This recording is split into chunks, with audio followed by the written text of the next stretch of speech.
Hey there, internet friends. Welcome to another episode of That Nerdy Site Show, a weekly podcast where the team members from That Nerdy Site get together to talk about our lives and all of the nerdy things we love about them.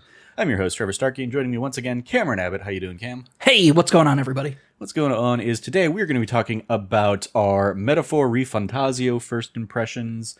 And then Cameron, over the course of this last week, has taken my copy and beaten The Legend of Zelda Echoes of Wisdom. So we're going to hear his review and thoughts on that after we covered mine last week. So that's what is in store. Keep an eye out for the time codes below for that. If you like what you hear, please remember to like, subscribe, rate, review, share the podcast with your friends, all that fun stuff. So yeah, up first, Metaphor ReFantazio, which was already probably on your radar last week of things to jump in and check out and play. It was not on mine, though. It was very much a like, oh, this is probably what I'm going to sit out this year. Not really jump into that. But then reviews hit last week, like Monday or Tuesday, and everybody was like glowing about it. And I was like, well, they did do a demo. So yeah, let me jump in and see what the demo is. And the demo is like 8 hours, like the first 8 hours of the game kind of thing. And I was like, oh, okay. And so I played through that and had a great time with it. So yeah, I ended up picking up the game too. But you are still kind of in that demo area of the game. So we won't get too deep into it. I want to say I'm probably 15 to 20 hours in at this point. I picked it up and continued on from the demo starting yesterday when the game launched proper, and you're pretty much just you didn't play the demo and went straight in cold. Yep. The demo came out when I had Echoes of Wisdom, and I was like, I'm prioritizing because I know if I start playing Metaphor, I will not finish Echoes of Wisdom. Fair enough. So what are your first impressions so far? Well, you're still in the early game. You're what, 5-6 hours in maybe? Yeah, I am about that. I unfortunately, one of the reasons I missed that T Plus show is I've been ill, and just out of it. And so luckily I was able to complete Echoes of Wisdom in that time frame, but also so I have not, I've been recuperating and sleeping more than playing video games over the last 2 days. My time with Metaphor has been spectacular. I am about 5 to 6 hours into the game. It is a oddly thrilling game.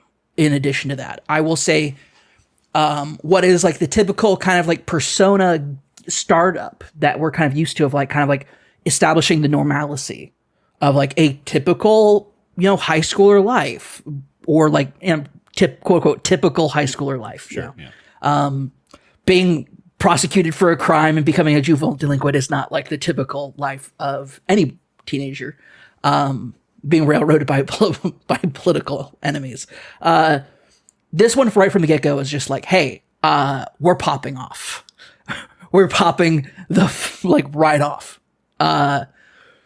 It has one of the best introductions to a villain I've ever seen. Mm-hmm. Setting this guy up as this guy is for sure your bad guy. Oh, we're talking the anime cutscene. Yeah, the anime cutscene, the intro cutscene to the game. Yeah. Villain monologue. Then regicide. Regicide. And then right after the regicide, we reveal there was also additional killing of the prince before the king. And it's oh boy, the stakes real high. And they're not only that, now we're going to introduce you as a member of one of the most despised races. The one race that has literally been called by the religion, the worst people. And you are that. From the get-go, you're off with that. It's crazy regicide, high political scheming, and then immediate, deep intrinsic discrimination. Mm-hmm. And I'm they really came out swinging on this one, and they've been hitting every single moment, every single note. I've just been incredibly impressed by it. This is the game that anybody who points to this game is I don't want politics in my games. Why can't you be more like Metaphor ReFantazio? Is basically just you don't understand story and games and writing at all if you think there aren't politics in this game. Ladies and gentlemen, the game is called Metaphor. Yeah. It's in the name. If you don't get this, I'm sorry. You need there needs to be a required supplemental course for you to take on media literacy. Media literacy is one of the worst it's ever been. especially in the digital age, and this shows it in a way that was unexpected. People being like, I don't want politics in my game. It's like, have you ever played a Persona game? Yeah. Have you ever played an Atlas game, an Atlas published game before? I don't know what to tell you. They're like, they make some like even Unicorn Overlord had like incredibly like deep moments of like, what does it mean to be a good leader? What does it mean to be a good king? What does it mean to what does it mean to be a good knight? What is it like? All this stuff was there in that game, and it was somewhat surface level, but like still had that in the game. So I don't understand anybody who would be like, I want games to be like Atlas, not political at all. Yeah. No, this is wearing its politics on its sleeve. Like, to the point that, like, I'm sitting there half the time thinking, like, yeah, this isn't a metaphor. You are just very clearly, like, saying this thing is bad in our real world. Like, sure, call it a metaphor, and it's, you've given, these people mythological, attributes and stuff. Archetypes. Your tribe name or whatever. Oh, tribe name, gotcha. Okay. Oh, yes, these are Adla, but no, they're really, kind of, this kind of, the prejudices and stuff like that. Oh, yeah, like, there's one, like, the lightest of spoilers for you, but still very early in the game. Like, there's one character out here who's out here trying to, like, become the president or whatever, and his whole platform is, our tribe lives to be old, and we live to be a long time, and we want all of the things to benefit the old people, and we want old people to be taken care of in their old age, and fuck the youth. And it's like, okay, cool, yep, fuck that guy. There's no politics in this. There's no relation to real life. Yeah. So you get it. Like, I'm sorry, that's a real issue we're dealing with today. Yeah. Oh my God, that's awesome. I can't wait to get to that point. Yeah. I already got to the point where, like, I saw like a public hanging of somebody who did no crime. Mm-hmm. He was just accused of a crime and then hung because the other races want to see people like that hung. Mm-hmm. Yeah. Yep. Crazy, awful, crazy bad. Also, the fantasy is like a very utopic version of like our society. Yeah. Everybody's one tribe. There's no prejudice. And I'm like, cool. I like that. That's the fantasy of art. Like, yeah. How lovely. How lovely that must be. I think it's a good way of turning it to being like, hey, this is a fantasy story, but we're implementing the very realistic policies and issues that you're going to see in reflection to our own world. Yeah. And so when they look at our world, they're going to see fantasy, fantastical, everybody's one race, everybody's one people. And they're going to think that's amazing because that's the fantasy version of the modern society that we live in, right? The idea of post-racism. Yeah. Oh, you don't think there are politics in this game? This game where the enemies, the big monsters, are literally called humans? Okay, yeah, sure. Yep, no politics in this game at all. Your first boss is literally somebody who eats the apples of like good and evil to like your first, it's literally like Adam/Eve is the first villain. It's the first sin. Yeah. And it's like, that's insane. That's what you're starting with? Yeah. Like, it's great. It's been spectacular. I've had a blast with it. The archetypes are fun. In terms of like how far you are into the game, are you still at 2 party members? Or have you gotten I'm at 3. Okay, you've gotten your I got party member. Grius as like an actual party member now. Okay. Got him archetyped up. Gotcha. Okay. Cool. That gives me a sense of where you're at. So you're in the like building up to the plot to take out Louis? Yeah. Okay. We are at the point where we have the plot set. We're in town. We have the plan, and it's the night before the assassination, basically. Gotcha. For anybody who's like, oh, that sounds like a spoiler. It's not. Yeah. No. Again, it's very early in. This is not like 30 hours in where we're now revealing the assassination plot. It's I'm specifically asking so I don't spoil like the thing that happens right after what Cameron's talking about to Cameron. So pretty much, yeah. We're still super early. Incredibly early game. And especially in a Persona-like or an Atlas game like this of reviewers where it is where you like the first dungeon is 12 hours into the game or something like that. Like you will be done with the first dungeon after 10, 12 hours kind of thing. So you're still in the early game days. Yep. So it's super early on in the game. I think reviewers clocked it at like 85% 4 to 85 hours on average for a playthrough, but they said if you were doing like a completionist run, very realistically could be 100 plus. So Yeah, I was looking at trophies, and that just like with Persona 5, base Persona 5, it's like, oh, if you want the last trophy, you're gonna have to do a New Game Plus run. It's like, all right. So we'll see if that. But I did appreciate that playing the demo and then leading into the main game.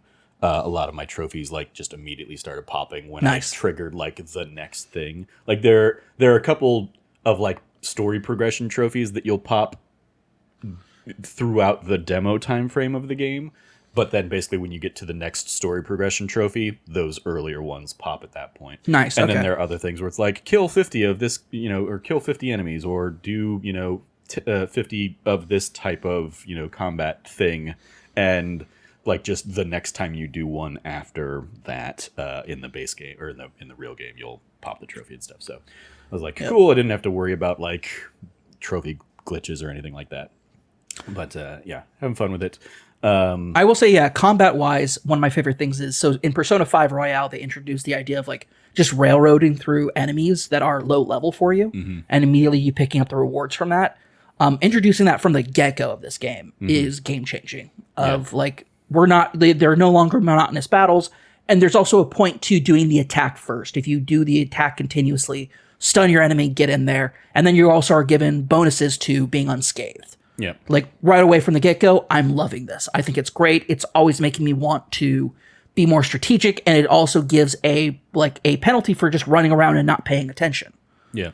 Which is, we'll see how that feels later on. But for right now, it's nice because it's like I have to pay attention to this.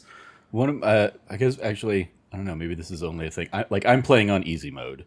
There's 5 difficulties. Storyteller is like the easiest, and it's basically like, hey, if you do Storyteller, you can't change this after the fact. Whereas if you do other modes, you can like, oh, if you want to bump up the difficulty, you can. If you want to drop it down to easy, you can, kind of thing. So I've just been playing on easy, and in easy at least, there's a fun feature that I enjoy that is like, hey, not liking how this battle went? Press L3 to like rewind to the beginning of the battle. That's in normal as well. Okay, cool. Yeah, that's there as well. It's the retry basically. Yeah, so I'm enjoying that, especially because if you do that, you keep the intel that you've captured on an enemy. Oh, that's sick. Okay. So like if you're like, all right, it took me 3 turns to realize what this enemy's weak to, and I burnt through a whole bunch of stuff, and I got hit a whole bunch of times. I don't like that, so boom, go back, and now like that's so not good. only do I already know what the thing is weak against, but all of the other like things that I'd uncovered are there already still in the stats for the enemy. So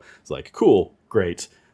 I've taken advantage of that quite a few times, just to be like, all right, I don't like how much extra damage this guy did to me. And there have been a couple times where it's like, okay, now that I know from the start of this battle what this enemy's weak against, I have 2 of my characters that have that elemental spell or something like that, and I'm able to kill the enemy and get that like unscathed bonus instead of taking a whole bunch of damage. And that's awesome. And getting screwed up by that kind of stuff. So yeah, I that's like a fun new battle mechanic that I appreciated this one. Like overall, my biggest thoughts as I've kind of been playing through this game are like, oh, yep, this is so Persona coded of like, yeah, instead of personas, it's archetypes, and instead of bonds, it's followers, or social links, it's followers, or whatever. And it's like, oh, and when you introduce a new follower, you have the same kind of like ethereal voice kind of narrating for you that you do in like the Persona reveals and stuff like that. So there are just so many things I'm like, just yep, this is clearly the Persona team just making a more medieval game. And also in that vein, I love that because one of my like I was largely like, I saw maybe a couple trailers of this at various showcases and stuff, but because of how late into the game I got interested in it, I hadn't been really paying attention to story trailers and stuff like that beforehand. So knowing that it was like, a medieval type setting kind of thing or whatever, like fantasy, medieval-esque thing. I was like, oh, are they going to pull the same bullshit that too many Japanese studios pull of like, well, we're doing medieval, so that means there can't be black people here. And I'm like, Oh, no. Don't do that. And then immediately it's like, oh no, this is a very diverse world. Yep. And diversity is the entire point of this world. Yes. So I very much appreciate it. It's great. Yeah, you meet immediately characters. And it's not just like, oh, it's diversity because of like what types of creatures these people are. It is like, No. oh no, there's white, criminal Horn or whatever. people. I forget what the names of all the different types are, but there's white bunny people, there's black bunny people, all that kind of stuff. There's, and like from the get-go also they bring up, like if you look at the memorandum, which is, by the way, taking a page out of like Final Fantasy 16's active lore stuff. Oh yeah. It's great. I love it. Immediately hops you into the codex for the game. Yep. And gets you right into being like, hey, this is what's new for you. Go ahead and read it. One of the first things they talk to you about, like one of the quote unquote lesser species, is the like dog-eared people, which is basically their skin, more than any other race, their skin tone can change from like quote unquote cold colors, like cold-blooded colors, basically. Like, yeah, they're warm. Like, so if you see somebody who's like a shade of blue or something, that's normal for their species. Yeah. And I'm like, that's so cool. But yeah, it ties directly into like, they're not putting any sort of like quote unquote like ethnic logic behind it. It's just, it is what it is. And I think that that's such a, for especially considering the kind of like homogenous nature that Japan naturally has. Mm-hmm. It's once again the Persona team, like I forgot what their new name, Studio Zero. Yeah. Studio Zero immediately is this like, we're bucking some trends here. Which is awesome. They've been long time been doing stuff like that, and they've progressed and made themselves like a more progressive team over the years. So yeah, it's an interesting mix of like quality of life improvements over previous Persona things, but then also lacking features that came in like Persona 5 Royale or stuff like that. Yep. That is like, oh, that's a bummer that some of this isn't as fleshed out as I would like it to be. But if they do the like, Metaphor ReFantazio version or something like that. I imagine some of that'll be cleaned up or added there at that point. The thing about it is I'm not sure that will live. Like a lot of people are like, well, that's for sure going to happen. It's like, I don't know, because the team that used to do those no longer is the team that does those. That's the team that just makes Persona games now. And so like they used to have the 2-team system, but in order for Team Zero to make Metaphor, Persona 5 was like the last thing they did, and that was in like 2017. Mm-hmm. And that's when they're like, hey, just to make sure there's a clear division, is it Studio Zero or Team Zero? Studio Zero is going to be their own internal studio now, and it's all their stuff. But that also meant Persona 5 Royale is the last time that team is going to do a quote unquote remaster of another team's game. They're just going to make the new games now. Yeah, we'll see. So we'll see what happens. I think Sega and Atlas like money. That's true. That's very true. And they know that this is a diehard fan base that doesn't mind double dipping on games like this. It was also developed for like the PS4 level systems, and so getting like a PS5, Xbox One, PC enhanced version could also be to a benefit for sure. I think there's some definitely like age grading that happened. Like they kind of started making this game on the cutting edge of PS4 to PS5. You have that like deep into development when the PS5 launch happens. So like clearly there is definitely some technological improvements that could be made on a more upgraded version, I would think. Yeah. But yeah, overall, but this team could also say, hey, instead of working on a new game automatically, we're going to go back and instead of like making out a full new release, we just put out like an upgraded version of the game also. Like there's a lot of strategies they could do here for this. And also that would also endear some really goodwill for a brand new studio with a brand new game and a brand new franchise. We'll see what happens with it. But overall, like it's a very interesting, like this has never happened before. Yeah. It's already breaking records for them and stuff. So yep. It's one of the best reviewed games of the year. And is immediately like, people are like, this is an immediate contender. And a year we already had Final Fantasy VII Rebirth. Yep. So it's pretty intense. Question for you from the mines. Did you fight the dragon in the mines? No, I did not. I was like, they coward. They made it very clear that you're coming back later to deal with the dragon. No, you're not. Oh, really? Yeah, no. It's the dragon at least I don't think you are. Like it is very much a like. I was able to beat the dragon. Yeah, I was playing on easy, but it's like, oh, you can't.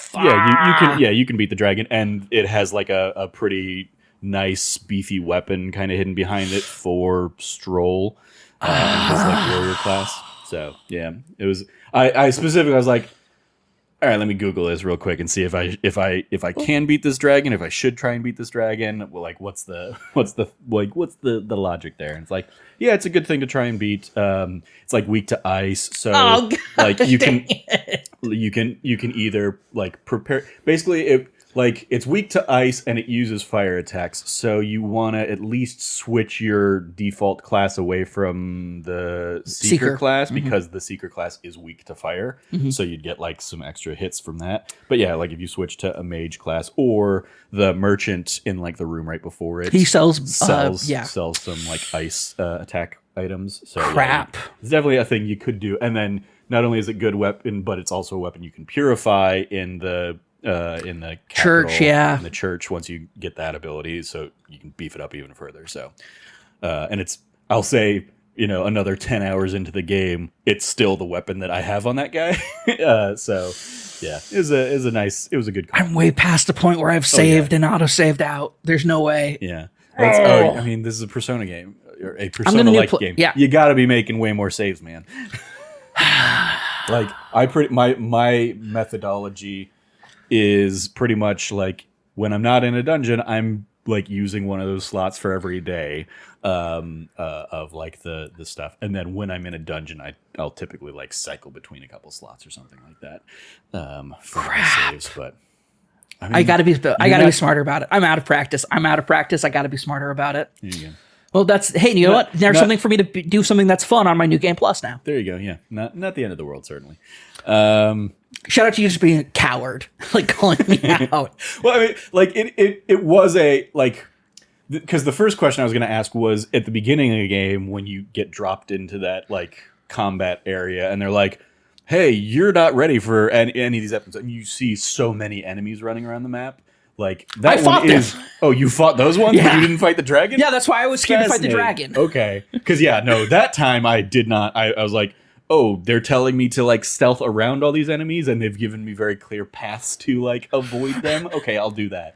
But yeah, then I got to the dragon. I was like I saw the treasure chest, and I was like, is this a thing that you come back to later and you get that treasure chest, or is this a thing that you're like, hey, this is just the boss of this dungeon, or like the the mini boss of this dungeon kind of thing? You do it now, and yeah, I found like a wiki that was basically like, yeah, no, you can beat the dragon. Here's some tips on how, kind of thing. I was like, oh, cool, I'm gonna do that. Well, you know what, man? This is why I was punished for fighting the monsters at the beginning. Sure, yeah. And so I thought I'd be punished again for fighting the dragon. Yeah.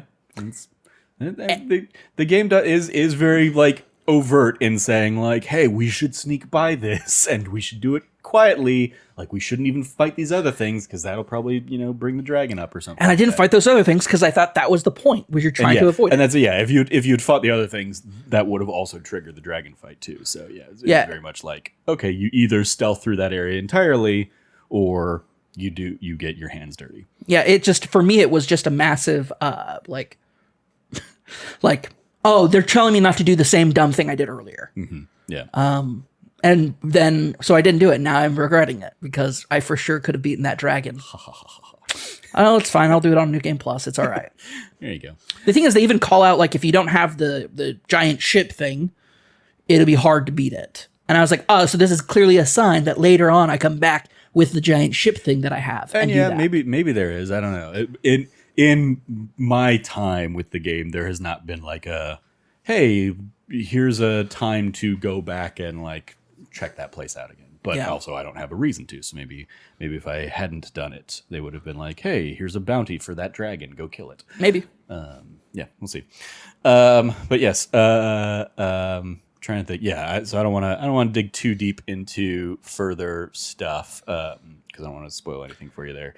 Well, I do want to talk a moment about the archetypes, though. I feel like the archetypes it's very interesting. So it's very, I almost want to, and this is a theory of mine. I believe this is like if you were to tell me, hey, this is actually the internalized like logic behind personas that are chosen for characters, I would believe it. The idea that the Seeker, which is usually tied to the Fool Arcana in Persona games, whether it's any one of the full persona, like, that the main character gets, is a type of seeker, whether it's, it's Orpheus going down into the underworld seeking out his wife, whether it's Izanagi seeking out, once again, his wife in the underworld, a theme for those two games, or it's Arsène Lupin who's seeking justice through crime and theft as a phantom thief in literature. The idea of a seeker, the idea of somebody investigating, finding truth, ties into the seeker archetype.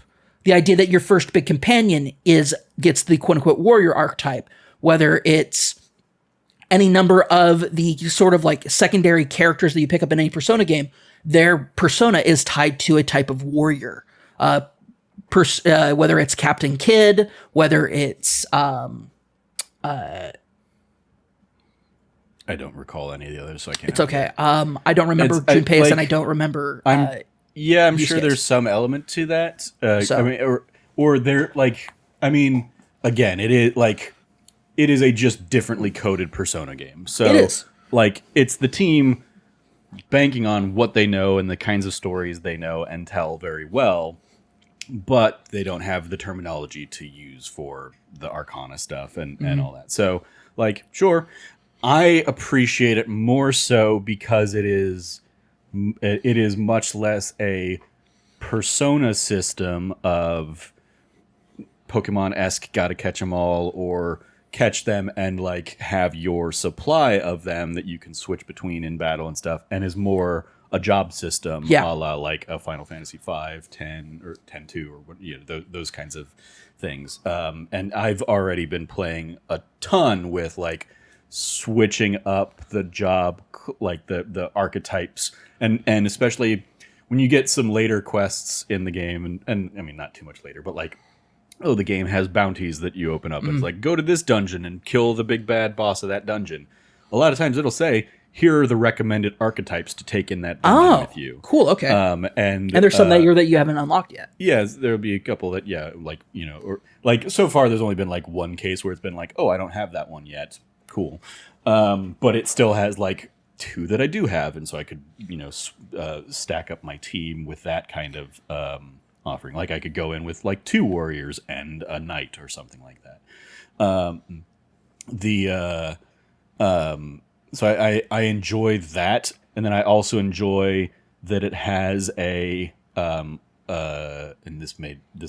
you may not have encountered this just yet, I don't know, but you can basically, like, when you switch an archetype, you'll have, depending on how much you've ranked up that archetype in terms of like the follower ranking stuff, you'll have a set number of slots that you can basically be like, hey, you can inherit a move from some other archetype. Yes, I've seen that. So you get to do like a lot of mixing and matching kind of stuff. I've been seeing a lot of that. I found it very fascinating. Like the entire, like the archetype system, I feel like, because of the way they're doing it, we're not giving you like like 100 personas to go through. It's not doing the Pokemon thing, catching them. The idea of unlocking things through a job system is advanced for this game in that way. And I've also, like, even though I've barely begun it, like my main character right now is maging. I'm using the mage archetype because like it just didn't feel right for the other 2 guys to be doing the mage archetype. Sure, yeah, they have the more vibe of big swords guys, yeah. And so I'm like, yeah, cool. Grius is my seeker right now, and Stroll is 100% still the warrior. And I'm like, cool. I guess I'm the mage. Yeah.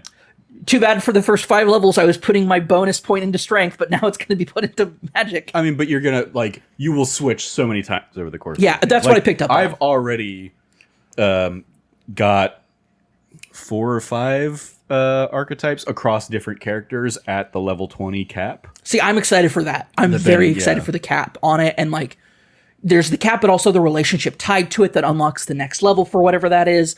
The entire way. Also, I want to give a shout out for them being like, hey, we're not focusing on romance for this game.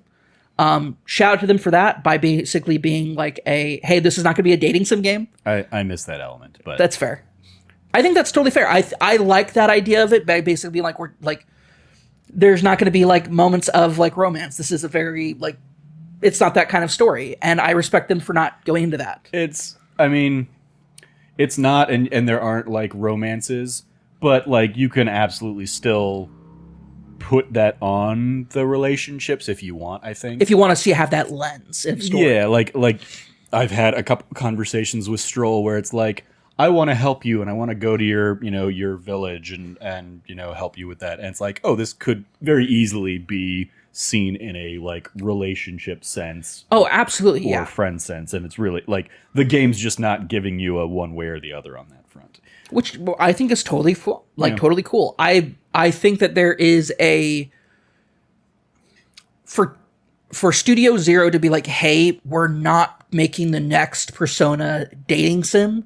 We're focusing on actual core relationships and the way you put it, you can interpret it if it's romantic or not. Yeah. But we're not going to have we're not delving into that aspect of relationships. This is, and I think it goes into. There's also an element of like the ages of your characters in this can vary wildly compared to like, a whole bunch of high school kids. Yeah, I think that's also part where it was of it. Also like it wasn't always great in Persona stuff where it's like I'm a high schooler flirting with my teacher who's a maid kind of like those were not always the greatest precedents to be setting kind of thing. So yeah, but I think it could be done in a fun and responsible manner. But if that wasn't the story we wanted to tell, then so be it. And I think that's great. I think that there is is this going to be a distinction we see for Studio Zero? We don't know. We'll see in the next game.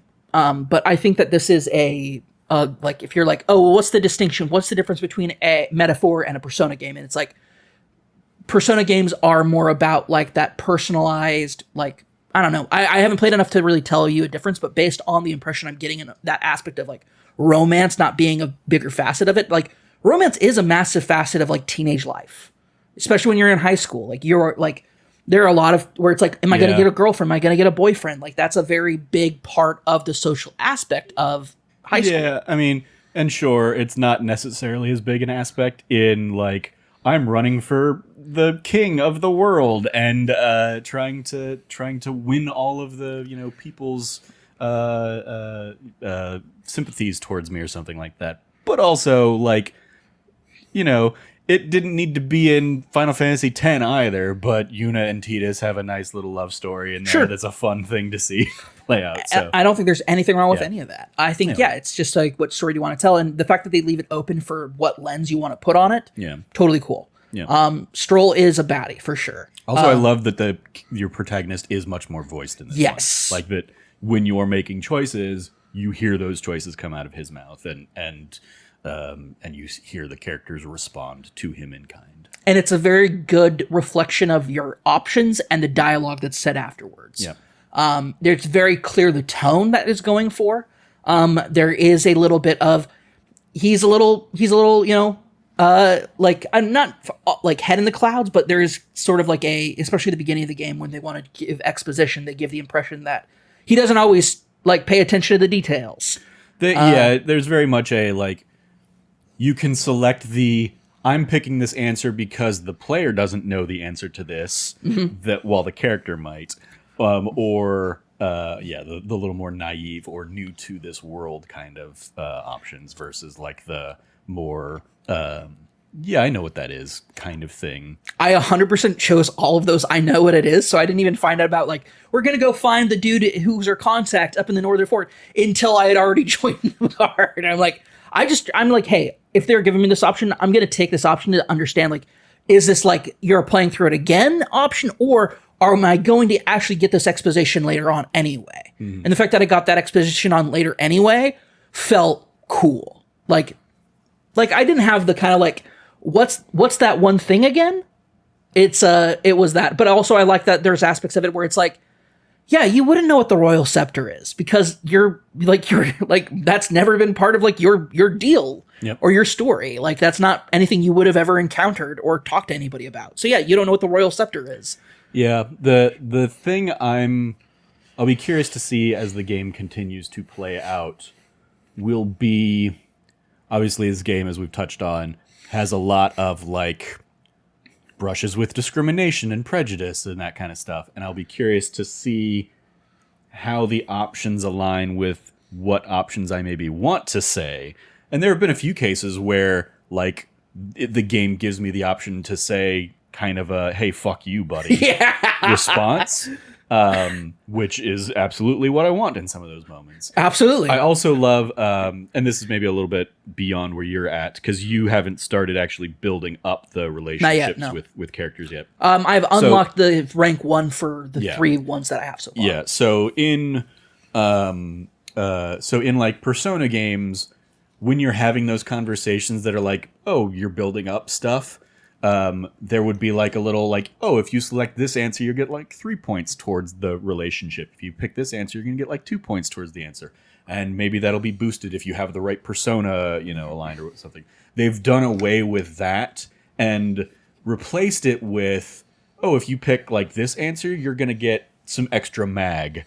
Cool. Like magla for that currency, rather than like, so you're never penalized for picking the wrong answer in terms of like how quickly you're going to build up the relationships. You just don't get as much of the like little magla stuff that you can use as the currency to improve your archetypes and stuff like that, or build up new archetypes. So I really like that in terms of like it's a quality of life thing, and it is like I'm still struggling with, just because I've played enough of these games, with not playing with a day-by-day guide to walk me through, here's what you should do in the afternoon on this day, and here's what you should do in the evening to like really min-max everything. Playing through it more or less blind, with the exception of like Googling to see if I can fight a dragon or not. I'm appreciating that the game isn't penalizing me. It is telling me exactly like, this is a thing that's going to progress the day. So, if you want to do this, that's the thing you're going to do for the rest of this night or this afternoon or something like that. And it also does a good job of telling you like, hey, yes, let's go hang out with this person. And it gives you many options in terms of like, you will unlock this ability that basically like, oh, when an afternoon starts and it puts the controls back into you, you'll hear one of your followers that is ready to like progress in their level with you, so you can seek them out if you want to, or you can go do other things. And you pretty much always have Gallica, your little fairy friend. It's basically like press triangle, and she will like. It's basically a menu of like, what followers do you want to like try and connect with her, or is there movement that you can make with your followers? Is there movement you can make with any of your quests that you've got, or your quests or anything like that? Or is there movement, or like what are the things you can do in town that will maybe improve one of your stats or something like that? So like the game is much more user friendly in terms of giving you options, rather than being like, okay, I think if I go to this particular place, I can try and level up this stat. This will very much be like, hey, if you want to level up knowledge, here's where you can go do that. And do you want me to fast travel you to there? Great, let's do that. Nice. Okay, cool. So yeah, there's a lot of quality of life improvements in that regard. And then just for people who are a little bit further than you, once you do get your big like crawler device, I forget what they call it, the gauntlet mover or something, whatever it is, your machine that lets you go from like town to town. Some of those trips are going to be like, oh, it takes 3 days to get to your next location. Yeah, they give you a little bit of that with the carrot, like with the when you're traveling to the fort in the north and then through the mine and stuff. Like they do give you a little bit of that, but I picked up that there's going to be a lot more of that later on. It's much more like it's a globe-trotting adventure. You're on the road, and I like that on the ship, basically, you're going through afternoon and evening cycles, but you can interact with your colleagues on the ship and kind of progress their relationships forward, or you can read a book on the ship, and that will progress one of your stats. You can and there will be a handful of other things, like there's like, oh, if you clean the ship, you'll get a boost to your HP, or if you do laundry, you'll get a boost to your MP or something. Like there's like little things like that will very granularly increase your stats. That makes sense. Okay. Or there's a bath on your ship. I don't know if I've actually like unlocked it yet, but I've bought an item that basically says when you use this like smelling salt in the bath, it will increase your agility by 2 points. So it's like, oh, that's a cool. That's awesome. So if I want to boost stats that way, that's another option that I have. That's so cool. In terms of like how to pass the time and how to spend the time and stuff like that. So it's very appreciative that it's not just, okay, I'm losing 3 days to this travel. I do appreciate that there are things that I can do. And then even in concert with that, there are certain relation levels that will only increase on the road. Where it'll be like, hey, so-and-so's ready to talk to you. You should connect with them next time you're driving in the ship. And you'll have some sort of conversation on the bow of the ship or something like that. Or it'll be like if you're mid-travel and it's like, hey, they're ready to move forward in the relationship with you, but it needs to happen in town. It'll be like, I should connect with them next time we're in town. Gotcha. Okay. So the game is really user-friendly in terms of like, yes, there's like it is very easy to find if there is movement that can happen in social link relationship stuff like that. So yeah, I had having a good time with that. So yeah, shout out to Metaphor ReFantazio. Any other thoughts you want to discuss before we move on? No, I think I'm good to go. Cool. One last thing I'll say, just because it's a cool thing that I just encountered that I'll kind of give you the heads up on. I just did a dungeon that was a like timed dungeon. Where it's like you only have 15 minutes to get through this section of this dungeon, and it's basically like, oh, there's a path to the left you can take or a path to the right, and one's going to be like, oh, this one's got a little bit more enemies, but maybe this one has a little bit more treasure, with it as well, or something like that. And I was like, I got to that point like right before you showed up today, and I was like, okay, I don't want to do this, when Cameron's about to get here. But then because you were doing some D&D stuff, I basically like loaded it up, went and played through it, and had a fun time kind of working through that. And it's like, it's not. I was like working on for like an hour on D&D stuff. Yeah, so. It's like, oh, I've got 15 minutes to get through this room, and time in combat eats away at that. Like time on like the splash screens of like, hey, here's your results. Didn't. So it's not like a direct 15 minutes because some of that's going to just take longer than others. But I was like, okay, cool. This is a new element that I hadn't seen before, and okay, how do I want to do this? Do I want to go the safe route? Do I want to go the more, And it like ultimately, because I'm trying to, I want to see everything. I ended up I went one way, and then like I circled back to collect the things that I missed in the other path, and was able to do that. I had enough time to do that, but that's also because I'm playing on easy, so the fights were usually like 1, maybe 2 rounds, and I was done. Whereas if you're going to be playing on a higher difficulty, maybe it is, okay, you got to go, pick a lane and stay in that lane kind of thing. And it was like, okay, I've got 15 minutes to get through this room, and I was like, okay, I've done everything in this room, and I've still got 7 minutes to spare. So I'm going to move into the next room and hope that it wasn't like a 15-minute timer for the whole dungeon. And fortunately, it wasn't. Like when I went into the next room, it was like, okay, clock reset to like 12 minutes to get through that next room, and kind of so on and so forth. So like it was a cool new element of the game that I hadn't yet seen. That I was like, oh, this is a fun little like adding to the tension of I can't, because another thing I'd been doing so far, because as you mentioned, like. Yeah, once you're like overpowered for some of these enemies, you can just kind of like run around the overworld, slash them, and hey, you're getting money and experience points and stuff for that. So this was a case where I can't just like farm a whole bunch of stuff in here. I am on a set time limit.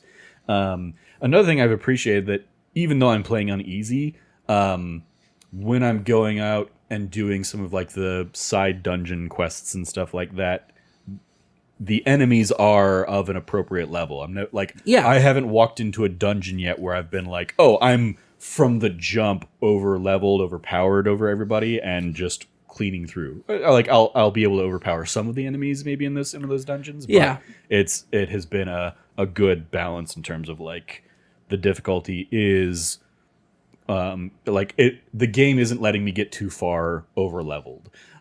Versus the enemies out there in the world. So, yeah, enjoying that. Yep. I think final note I'm going to say is the music is incredible.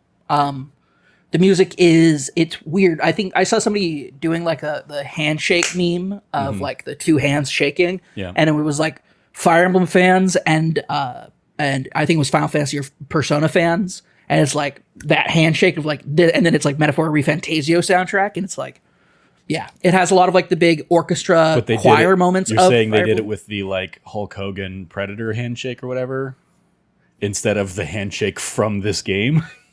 Yes. Okay. Well, no, it wasn't one of that. It wasn't, first off, not Hulk Hogan. Is it not Hulk Hogan? No, it's Arnold Schwarzenegger and Carl Weathers. Yeah, sorry. Doing the and that's like the hand grip. This is just a handshake meme, which is just two arms handshaking. Gotcha. Or it's the handshake emoji. Yeah. In tweet form or whatever. Yeah. Okay. Gotcha. There's that. The music's incredible. It does have a lot of like choir orchestral themes that you'd expect from like a premiere, like Fire Emblem 3 houses or like, a premiere Fire Emblem game, getting that from it. As far as like those notes of it, but then you have like some deep, fantastical, like wind instruments and orchestral, and like band stuff as well. It's really good. You're not there yet, but there is like a musical number coming up. Not in terms of like, Honeybee Inn musical number or something like that, but there I watched. I'm in a place called Honeybee right now, so no. I watched and I was like, this is like, this is this world's equivalent of like the Idols, like Rise or something like that. There is like a character like that that's going to, be out there and sing a song for all the people kind of thing. And I'm like, cool. I wonder what her role over the course of the rest of the game is going to be. Is she going to be a future party member? I don't know. So, just enjoying all of that. That's really awesome. Yeah. Also the way they introduce music, because when you start the game, there isn't music. And then they introduce it with Gallica, who's your fairy companion, being like, it's the first spell ever devised or whatever. Yeah. Yep. It's the first magic is music, and it's like nobody else is hearing the music, just you, and it's in your head. And I'm like, that is because immediately the music kicks up, and it's like, it's here to motivate you. It is like that difference is stark in comparison, and it's awesomely introduced. Yeah. Everything so far has been awesomly introduced. I've been loving the hell out of this game. Did I contemplate like maybe being like, I'm still sick, guys, like canceling D&D? The thought crossed my mind. I'm not going to do that though. I have way too much planned. Mm-hmm. I've been waiting to get into stuff for D&D for a while now, so I have a lot planned that we have to get to. So no. And I'm excited too. And I'm introducing some extra mechanics in this session as well. Oh, good to know. Have that to look forward to in a couple hours. You do. All right. Then, so we'll continue to keep you up to date as we continue to play Metaphor ReFantazio. It'll probably be the main topic of the show for the next couple weeks, since it is going to be a chunky, beefy game. And so, probably the main thing we'll be playing. But the other thing to chat about today, Cam, you did, as you said, you finished up your time with Legend of Zelda Echoes of Wisdom this week. So what were your thoughts on the game? We talked at length about my review and my thoughts on it last week. What did you think? Kind of, especially since you knew kind of going in what I had, where I was sitting with this game and what I'd felt about it. Did it meet expectations? Did it surpass expectations? Were you let down? Where are you falling with it? I definitely was not let down by it. I think this is a solid Zelda game, solid top-down Zelda game. It doesn't reach the heights that you get from a 3D Zelda game, which is to be expected. I was really impressed by the introduction of these new mechanics, of the kind of creation magic, the way it's tied into Try as your companion, the way that Try possession mechanics work when you throw Try at an object and possess it, and are able to move around it. The bind mechanic, which I completely did not mention at all last week. I thought about it after the fact. I was like, oh yeah, that's a whole other like piece of this. And and people like describe it in terms of like, it's like Alter Hand from the Tears of the Kingdom thing. It's like, oh yeah, that is a thing. And it is a very crucial thing for a couple puzzles to solve. Several puzzles. Yeah. But the thing is, it's awesome. I did notice that you didn't talk about it last time. I was like, that's weird you didn't mention it. Yeah. Because I didn't use it in most of the game unless, and so there were times where I would like get to a puzzle and I'd be bashing my head against a puzzle and I would forget that bind existed, and it would finally be like, oh, I can do that thing. That's right. That thing that like it introduces you with like a giant rock in the beginning, and it's like, okay, yeah, you can bind to this and you can move it. Because like there like a whole other element of it that I almost never used in the game is like, oh, you can drop something and then bind that thing that you've dropped, or you can bind enemies, or like I just never thought to do that. Oh, really? Yeah. There were several enemy types that I never got cataloged because I'm like, you're really annoying. Like the eye that also does like the air puff, never got that catalog because I would just bind it, move over a little bit, drop its ass down in a crevice. I did that with tons of enemies too. Yeah. In particular, I forget which town it's in. I think it's in Kakariko, maybe. But there's like the little town where, the guy in there will like do dream challenges for you or whatever. You go into a dream and it's like, okay, here's a time. You have a minute to kill all the enemies in this room. We're not going to give you anything. Like all you have is like what you go in there with. And that was one of the first places where I was like, oh shit, I should be using bind for this because I was going through, I'd like kill the Octorok enemy. And then I would try and do things with the echo power instead of, oh, I can just bind this enemy, drag them over to the hole in the ground that the game has given me, and just drop them there and just, rinse and repeat. Did not think to do that. So for the first like handful of times I was trying that thing, I was like, I would get to like 1 minute and have 3 enemies left and be like, how the fuck am I supposed to do this? Finally, I did do it my way, and then it was like a later challenge after the fact where it's like, there's no way to do this. What the hell are you talking about? And it was the realization of like, oh, I bind these enemies and then drop them.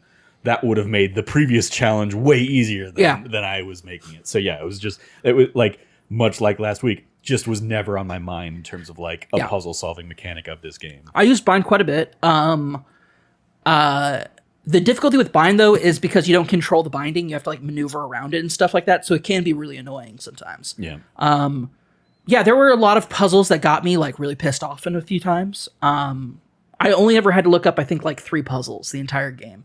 And it's just because I'm like, I don't know what to do. And one of the options was do what you thought you needed to do, but also do a spin at the very end because it'll get you just a little bit further. And I'm like, that's the stupidest thing I've ever heard of. I hate this so much. And then after that, I didn't like have any problems. And another one was just like, I'm like, I don't know what to do about this because there doesn't seem to be any options. And the answer was, you're in the wrong place to start, moron. Like, I'm like, but it's the main door. It's like, yeah, this is the dungeon where you don't go in the main door.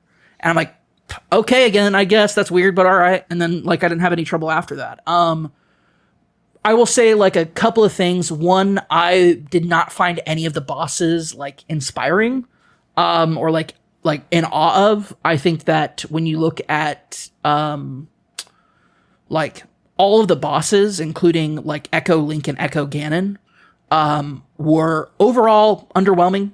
I thought Null was a cool enemy and cool enemy design, especially when Null uses the captured like echoes and tries to like become super Null, which was a cool aspect of it. The introduction of Link later in the game of like throughout, like, sorry, spoilers for this, by the way. Yeah, I was gonna say, well, I'm turning this into our spoiler conversation now. Yeah. The introduction of a lot of stuff is really cool. But there's a few frustrating things around that I felt like you mentioned as well in your review, which was the aspects of it where if things get out of hand or things get further away from you, Zelda's super vulnerable. Because Zelda naturally does not have an attack. Does not have that. And I know that's set to set a distinction between Zelda and Link, and they give you the sword to do that with, and that's fine. But I felt like being like, oh, hey, here's the crutch of like the Link form for Zelda. I felt was, I think you were right, like a Sheik form or just a basic like push or shove attack would have been good for her. I was especially disappointed, and I don't want to mention it last week when I wasn't diving into spoilers, but like you meet Impa very early on, and she comes in and like beats the crap out of a whole bunch of guards and has the Sheikah like imagery on her, and I was like, oh, that'd be really cool if like once you break her out or something like that, she teaches Zelda some stuff, and Zelda can then, be a little bit more combat heavy on her own. But Zelda's priestess garb gives her, because now she's wearing like more tight clothing, it's like easier for her to maneuver around and do stuff. There's a lot of different options they could have done. Just a simple push mechanic to push enemies away. So you just weren't like out in the wind, especially when things got so convoluted with so many enemies and so many echoes. It could become very convoluted and not realize that it was even being hit. Because I'm focused on like where I'm dropping echoes and where I'm doing stuff.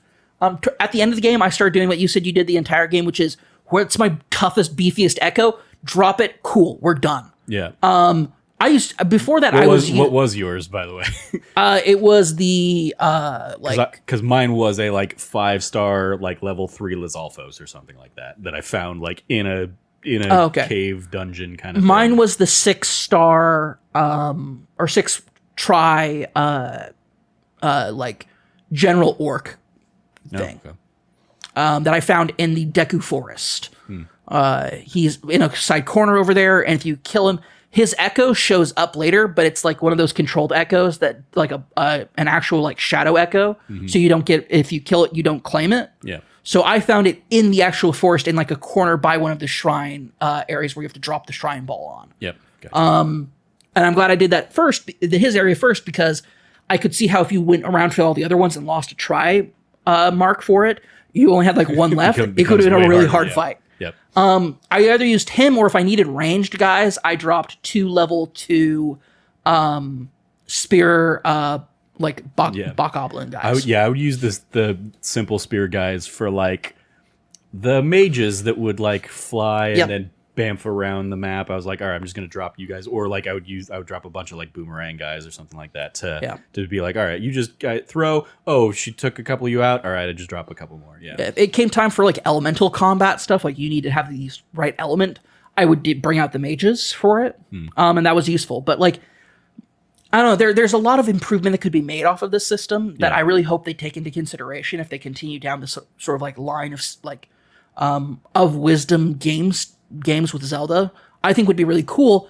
I appreciated that Link was an actual character in the world that you found out more about, as like you mentioned last week. I was like, oh, you meet characters who are like, oh, this, like they mentioned something that clearly happened in Link's story with them about like Link making promises to play with the kids, Link like helping out like a character over here. Oh, well, there's the sword, like Link, and it's like Link is a hero already to these people. And I appreciated that it was like that, getting to know Link through like the lens of other people, but also shout out to he has the doofiest name ever, but it's Impa's brother. When he says Link lost something in the rift, he lost his ability to speak. Yeah, and I'm like, see, you say that, I was like, he can speak in most of the fucking games. We just don't hear him. He's never voiced by a performer, but he speaks. He responds to characters with dialogue. We just don't hear the so I read that and had the viscerally opposite reaction to you. I was like, that is a stupid thing for to justify why Link doesn't have a voice here. But it comes undone at the very end. So after you beat Noel, Link does get his voice back because Link's character starts talking to people.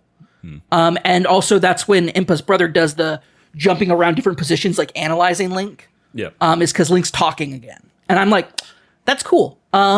It's cool that there is like that partner up at the very end where it's like, I'm like, oh, okay. If I had like, maybe if I summoned Link, like a echo of Link to do the combat for me and do all the Link stuff, that would have been better than just giving it to Zelda and just making her look like Link. Yeah, I wish there had been more of that in terms of like some of the puzzle stuff where it's like, your characters are split off, but you need to drop an echo over there to help Link get to the switch that will open your thing and then move forward. Like I was like, that was where some of the puzzle stuff reached its peak for me. Oh, absolutely. And I was like, oh, I wish more of the game had been like this. Because it was a fun new, like it was the first fun new way of thinking about things in 20 hours or whatever. Yeah, and it was awesome to have that because it's like, yeah, no, that makes sense for Zelda's power set to help Link and do that, and then Link's power set help you with that, and it's like, oh, this is really cool. why is this only in the last quarter of this entire dungeon? Like, that's stupid. It should have been a mechanic introduced earlier. I just have a lot of strong feelings about like some missed opportunities. But overall, for me, this is like a solid, I think, 8.5 for me. Okay. That great game. I think it definitely fits that. I think it is a great game. I don't think it's a more than great game. I think that it's well worth your time and effort, and I hope it's a blueprint to build off from in the future. Mm-hmm. But I don't see this being like, this is not climbing into my top 5 Zelda games of all time. Sure. Yeah. What'd you think of the like overworld itself, I guess? I like it. Like the here like there are like elements of like a history of like, oh, there's ruins here or something like that. Obviously we have like the Gerudo and the all the different folks. Gerudo, I love the Deku shrubs being their own little like trendy society. Mm-hmm. Was very cool. We gotta have the cotton candy, man. Yeah.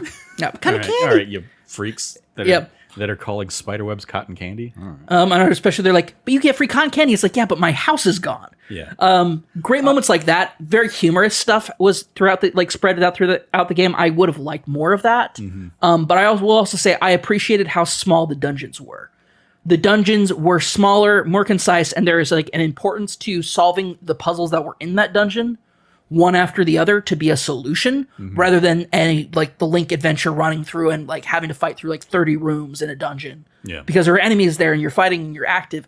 This one being like, hey, we know we're asking more of you mentally. We're going to give you smaller dungeons. Mm-hmm. But you also got like, and I really appreciated that as you got into, they swapped it. It's the 4 first dungeons and then the 4 first tier dungeons and then the 3 like second tier dungeons rather than the flip of that. Normally it's 3 and then 4. At least in like, I shouldn't say always that way, but usually it goes in that trend. Okay, well, the trend I'm used to from like Link to the Past and Ocarina and Wind Waker is like, go collect 3 of a thing and then go collect 7 of a thing. Yeah. So yeah, I appreciate it. Yeah, this was much more like I was expecting after, okay, we've got like the first 3 things done. I was expecting it to be like, all right, here's 7 more, bullet points around the map. And it was like, oh no, there's just, here's 4 more to go to. Yeah. Like, oh, okay, cool. Also additional rifts that are like completely optional for you to go into, that if you were exploring the map and you get to it. I think my favorite one was the church. Mm-hmm. Cause it was just, I didn't realize that there was a church on there with the graveyard until the very end of the game. And I'm like, I should do this. And I did it. And it was like super simple. Yep. Only like 3 things to find. But I also found that one was more engaging. Also the mini dungeons before the big dungeons where you're finding the blobs of imprisoned tries and unlock and like freeing those. Yep. Always very rewarding, always very fun. I never felt super frustrated outside of like a couple of big points for me. I think there were 3 main points that I felt very frustrated by it. But other than that, I felt it was a solid, easy, like not easy, but like it did challenge me, but that right level of challenge where it's not overbearing and frustrating for the most part. So overall, yeah, this is a solid 8.5 for me.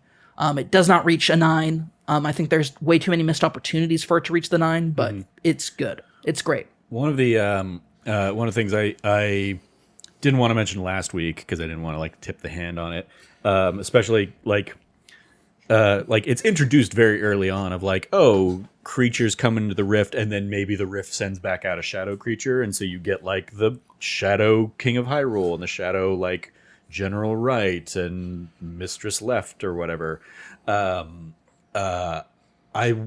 And like they only really do that like in one other place over in the Gerudo area where it's like, oh, one of those ministers was clearly an imposter. So I ended up being like, why did they drop that being like a threat? Like it felt like there could have been more places where like you get to a place and somebody has been leading people astray because they're a secret shadow baddie. So I was like, it's interesting, just like narrative thing to introduce in like the first couple sections of the game and then just drop for the whole rest of it. I was like, oh, that's that like. Especially because I did the Gerudo one first after that. So same, exactly. It was like, okay. So I was like, okay, I met the Gerudo baddie, and then went and did the what's the other one after that? Is Zora. Is it the Zora? Is the Yeah, because it's next the one you River do? Zora and the Sea Zora. Yeah, and so the Zora, like, Well, it's also that's not a kept- sea, that's a lake. God damn it! yeah. I kept waiting for the like for somebody on the Zora front to be like revealed as a secret baddie, and was like, no, they're just in conflict with one another. Kind of, because Also- Jabba Jabba is the secret baddie. Is the baddie? Yeah, but like they were not a secret baddie at all. I guess. Maybe that's where I'm coming from. Is like, Yeah. they were very obviously a possessed shadow baddie, whereas like in the other one it was like, okay, well, like I the player know that this is clearly a shadow baddie who's telling the Gerudo Queen to like not follow, like not to clear up these rifts or whatever, but like the other characters did not know that. Well, they were all like, you have to fight the monsters, and if you fight the monsters, eventually the rifts will close. Yeah. That's their strategy to keep you from letting Zelda get in and like burying. But didn't she only offer like tell us to bury it after the forest one cleared up? Like, it's additional details like that Yeah. leak through that are very interesting, but then we never get that again. Yeah. And it's frustrating. Yeah. The entire idea of Zelda having to hide her identity because she's now wanted because the Echo King is claiming that she's responsible for the rifts. Mm-hmm. Like, that's fascinating stuff that we just did not get for the rest of that game. I did like going back to the lake versus or river versus lake / sea Zora. I did like that it used that to justify the two different looks of Zora. Like we have Throughout the games, yeah. classic like Link to the Past Zora that are kind of the more grotesque, frog people with gills kind of stuff, versus the like the Ocarina of Time, and then the especially modern Breath of the Wild, Tears of the Kingdom Zora that are like the sleeker, Like dolphin, fish head shark. ones. Yeah. And so I appreciated that like this was their way of being like, here's how we blend the old Zora for like the old school fans of the series with like the new Zora. And also giving us like a 2D version of what's typically the 3D Zora that we get here. Yeah. Which is really cool. I loved it. I love the design of both Zora tribes. I love the Gorons. The Gorons being like you're helping out a chief who is like, I'm relying on this tablet that has all these pieces of advice, and it's good advice, but for him to basically be able to like then stand on his own at the culmination of that felt great. I think that like maybe it's why there's not a Shadow Echo manipulating anybody there, is because that's not the story they wanted to tell for that one. Yeah. And they maybe it's very specifically that they did that with the Goron and Tears of the Kingdom, so they didn't want to do that button again, which is fair. I think that, and also, but yeah, I think overall like the cutesy style is adorable. I really love it. I love all the character models for everybody. Very, very cute. Just adorable. Also, like, massive throwback to the old school games. So. I imagine this isn't anything you uncovered. Did you do anything with the amiibo? No, I didn't even think about amiibos. Yeah. Also, my amiibos are here. They're not. Sure, exactly. They're not at my house. So They're my parents' house. amiibo is limited in this game to like 3 per day, but there was also specifically if you like once you get to a certain point in the game, if you basically once you get to the point where you can start equipping different outfits on Zelda. If you use a Zelda amiibo, you'll get like one type of dress. If you use a Link amiibo, you'll get another type of dress. And if you use like any other amiibo, you'll get like a third type. And those are like one time only. And then everything else, it's just like, extra items, random ingredients. Yeah. But one of the dresses you get, you can also get a version of just in the main game. I'm curious if you did the side quest for this, but it's basically like a black cat outfit, and you can talk to cats. Oh, I got the regular one of that. Yeah, so yeah, you got the regular one. Yeah. But yeah, I was disappointed because it was like, like none of the other ones did anything special. It was just cosmetic. So I pretty much the entire game was wearing like the Zelda nightie that you can get from a Gerudo side quest, because it increases the speed with which you get hearts when you are resting. Like, and I would just drop a Zelda bed once you get that unlocked, because that would give you like 2 hearts per beat. And so yeah, if Zelda was in her nightie, she gets 2 hearts just quicker, each time, kind of thing. And I like, so yeah, I thought that was like a letdown in terms of like most of those being purely cosmetic instead of like, oh, if you equip this one, maybe it'll give you like extra energy bar or something like that, or this, this one does, gives you an extra try thing, or so. Like it was just disappointing that like so many of those were just cosmetic things and didn't have any tangible. And then also just the weirdness of the one that does have a tangible benefit is Zelda in a nightgown. It's like, come on, guys, what are you doing here? It's not cool. I mean, there's the entire quest, the side quest where you have to talk to all the cats. Yeah. Which is like the only other time that's that exists. exactly, that's the only other one that has like a different benefit. I guess like one, like if you go back to wearing the blue tunic, it says that it makes you harder to spot by enemies, but I'm like, I don't know if that's actually a tangible thing or not. So yeah, I was I was a little bit let down by that, but at the same time, like the game isn't particularly challenging in regard to most of that stuff anyway, so it doesn't really matter that they don't give you any like extra boons or anything. Yeah, did you go in and do a lot of the side quests? No, I did I think maybe 5. Yeah, a lot of it was like, okay, oh, I just happened to go back to the Gerudo place.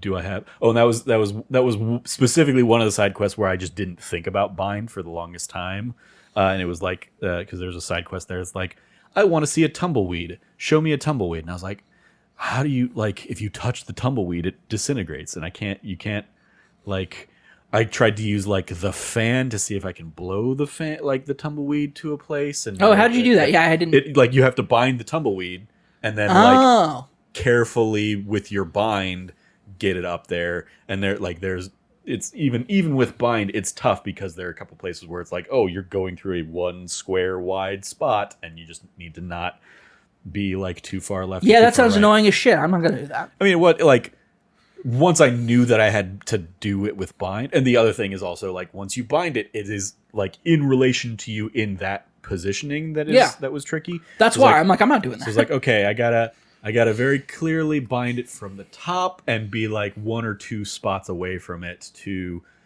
so I can just walk back up and get up the stairs and yeah. So and that was one of those cases where the reward was here's a 20 coin rupee or something. Oh yeah, that's another thing too. Yeah, there's so few we options for rewards, and it's kind of shitty. It's really bad. Yeah, I solved this really hard, complicated puzzle piece. Okay, cool. Here's 20 rupees.